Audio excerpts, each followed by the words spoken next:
آزادی کی سالگرہ منا رہا ہے، اور 2013 میں جب ہم نے حکومت کی باغ دوڑ سنبھالی تھی تو کم و بیش ایسے ہی حالات سے پاکستان گزر رہا تھا۔ اس وقت تقریباً 18 گھنٹے بجلی نہیں ہوتی تھی، ہر روز خودکش بمبار پاکستان میں پھٹتا تھا۔ کراچی ہمارا جو دل ہے معیشت کا، وہاں پر اگر کوئی مرد گھر سے نکلتا تھا تو اس کی ماں، بہن یا بیوی مصلے پر بیٹھ کے دعا کرتی تھی کہ شام کو وہ خیریت سے گھر آ جائے۔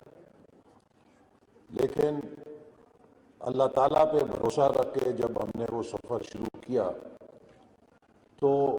3-4 سال کے اندر الحمدللہ دہشت گردی نے بھی شکست کھائی، اور وہ ملک کے جس میں 67 سالوں میں 18,000 میگا واٹ بجلی کے منصوبے لگے تھے، میں پھر دہراتا ہوں، 67 سالوں میں 18,000 میگا واٹ بجلی کے منصوبے لگے تھے، وہاں 4 سالوں میں 11,000 میگا واٹ کے نئے منصوبے لگے، اور ہم نے لوڈ شیڈنگ کو شکست دی۔ اسی طرح پورے ملک میں سی پیک کے نتیجے میں اربوں ڈالر کی سرمایہ کاری ہوئی، اور وہ ملک جسے 2013 میں دنیا کہتی تھی کہ یہ دہشت گردوں کی ہماجگاہ ہے، 2017-18 میں اسے پوری دنیا کہتی تھی کہ یہ چینی اربوں ڈالر کی سرمایہ کاری کی ہماجگاہ بن گیا ہے۔ اور اس کے نتیجے میں جب میں 2018 تک وزیر تھا پلاننگ کا، تو یہ عالم تھا کہ امریکہ، یورپ، جاپان، برطانیہ، مشرق وسطیٰ، ہر ملک کا سفیر مجھ سے آ کے یہ تقاضا کرتا تھا کہ ہمیں یہ بتائیے کہ ہمارے ملک کی کمپنیاں سی پیک کے تحت پاکستان میں کہاں سرمایہ کاری کر سکتی ہیں، ہم سی پیک کے تحت پاکستان میں کہاں داخل ہو سکتے ہیں اور کس طرح اشتراک کر سکتے ہیں۔ ہر غیر ملکی وفد، ہر غیر ملکی سفیر کی زبان پر یہ تقاضا ہوتا تھا کہ ہمیں بھی سی پیک کی چھتری کے نیچے پاکستان میں سرمایہ کاری کی جگہ مل جائے۔ 2013 میں پاکستان کا ترقیاتی بجٹ 340 ارب روپے تھا، اور 2018 میں جب ہم نے حکومت چھوڑی تو وہ 1,000 ارب تک بڑھ چکا تھا، تقریباً 3% اضافہ ہوا تھا۔ اور یہ 3% اضافہ اس لیے ہوا تھا کہ پاکستان کی ٹیکس کلیکشن جو ہے وہ 2,000 ارب سے بڑھ کے 4,000 ارب ہو چکی تھی۔ لیکن 4 سال کے بعد جب میں واپس اس وزارت میں آیا ہوں تو ترقیاتی بجٹ جو 2018 تک 1,000 ارب تھا، سکڑ کے 550 ارب رہ چکا تھا۔ پاکستان کی 75 سالوں کی تاریخ میں کبھی ایسا نہیں ہوا تھا کہ وزارت خزانہ نے 1 اپریل کو ہماری حکومت میں آنے سے 10 روز قبل یہ اعلامیہ جاری کر دیا تھا کہ وہ مالی سال کی آخری سہ ماہی کے لیے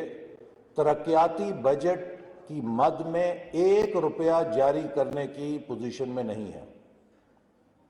جب پاکستان نے ایٹمی دھماکے کیے 1998 میں، تو تب بھی میں ڈپٹی چیئرمین پلاننگ کمیشن تھا اور ترقیاتی بجٹ کی ذمہ داری میرے اوپر تھی، اور مجھے یاد ہے کہ ہم نے الحمدللہ ان بین الاقوامی پابندیوں کا مقابلہ کرتے ہوئے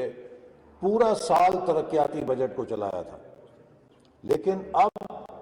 جب ہم اپریل میں حکومت میں آئے ہیں تو اپریل، مئی اور جون کے لیے ترقیاتی بجٹ کی مد میں دیر واز زیرو ریلیز۔ یہ گراؤنڈ سچویشن ہے کہ جس کے اندر آج ہم ان حالات کا مقابلہ کر رہے ہیں۔ 2018 میں میری کیفیت یہ ہوتی تھی کہ ہم ہر روز یہ سوچتے تھے کہ کون سا نیا منصوبہ شروع کرنا ہے، اور آج روزانہ ہم اپنا دن یوں شروع کرتے ہیں کہ آج کون سا منصوبہ بند کرنا ہے یا آہستہ کرنا ہے، چونکہ اس کے لیے وسائل کم دستیاب ہیں۔ یہ جو ایک کوالٹیٹیو چینج آئی ہے، میں سمجھتا ہوں کہ اس سے ہمیں ایک سبق سیکھنا ہے۔ پاکستان کی تاریخ میں خاص طور پہ نوجوان یہاں بیٹھے ہیں، ان کے لیے بے حد ضروری ہے کہ پاکستان کی تاریخ سے صحیح نتائج اخذ نہیں کریں گے تو مجھے ڈر ہے اور مجھے خوف ہے کہ ہم اگلے 25 سال بھی ضائع نہ کر دیں۔ 1997 میں ہم نے ویژن 2010 سے سفر شروع کیا۔ جب میں پہلی دفعہ حکومت میں آیا، پاکستان 50ویں سالگرہ کی تقریبات منا رہا تھا، اور یہ خواب تھا کہ ہم 2010 تک پاکستان کو ایک اپر انکم مڈل انکم کنٹری بنا لیں، لیکن اس خواب کو مارشل لا نے چکنا چور کر دیا اور 2 سال کے بعد اٹھا کے ویژن 2010 کو کھڑکی سے باہر پھینک دیا، اور اس کے بعد ہم ایک امریکہ کی افغانستان کی جنگ میں گھس گئے اور اس کے جو نتائج بھگتنا پڑے، اور آج تک ہم بھگت رہے ہیں۔ ابھی آپ نے بنو میں بھی دیکھا کیا کچھ ہوا، تو ہم ابھی تک وہ نتائج بھگت رہے ہیں۔ پھر 2013 میں ہم نے ویژن 2025 بنایا اور یہ گول سیٹ کیا کہ پاکستان کو 2025 تک ٹاپ 25 اکانومیز میں لے آئیں گے، اور بہت سے لوگوں نے ہمارا مذاق اڑایا کہ آپ شیخ چلی کے خواب ہمیں بیچ رہے ہیں، لیکن 4 سالوں کے بعد 2017 میں پرائس واٹر ہاؤس کوپرز جو دنیا کی ٹاپ کنسلٹنگ فرم ہے، اس نے جب دنیا کی درجہ بندی مستقبل کی جاری کی تو اس میں یہ پروجیکشن کی کہ اگر پاکستان اس ٹریجیکٹری پہ اور اسی رفتار سے بڑھتا رہا تو 2030 تک یہ ٹاپ 20 اکانومیز میں پہنچ جائے گا۔ یہ ہمارے اس گول کی ویلیڈیشن تھی کہ by 2025 we will be in the top 20 economies because they were projecting us to be in the top 20 by 2030, which meant کہ by 2030 Pakistan would have gone or entered G20 club۔ 21ویں صدی ایک معاشی صدی ہے، اس میں آج دنیا ایک دوسرے کے ساتھ معیشت کے اوپر مقابلہ کر رہی ہے۔ آج پولیٹیکل سسٹمز کا مقابلہ نہیں ہے کہ کس کے ہاں بادشاہت ہے، کس کی ون پارٹی سٹیٹ ہے، کس کی ڈیموکریسی ہے۔ یہ ان کا داخلی معاملہ ہے کہ اس ملک کو چلانے کے لیے اس ملک کو کیا سیاسی نظام اچھا لگتا ہے، لیکن بین الاقوامی جو گروپنگ ہے وہ معاشی بنیادوں کے اوپر ہے کہ کس ملک کی کتنی فی کس آمدنی ہے۔ اس کی بنیاد پہ آپ G7 میں جاتے ہیں، اس کی بنیاد پہ آپ G20 میں جاتے ہیں، اور اس کی بنیاد پہ ہم G77 جو دنیا کے ترقی پذیر ممالک کا کلب ہے اس کے ممبر ہیں۔ تو اگر ہم نے G77 سے G20 میں جانا ہے اور خود کو اپلفٹ کرنا ہے تو ہمیں نہایت تیز رفتاری کے ساتھ معاشی میدان کے اندر ترقی کرنی ہے،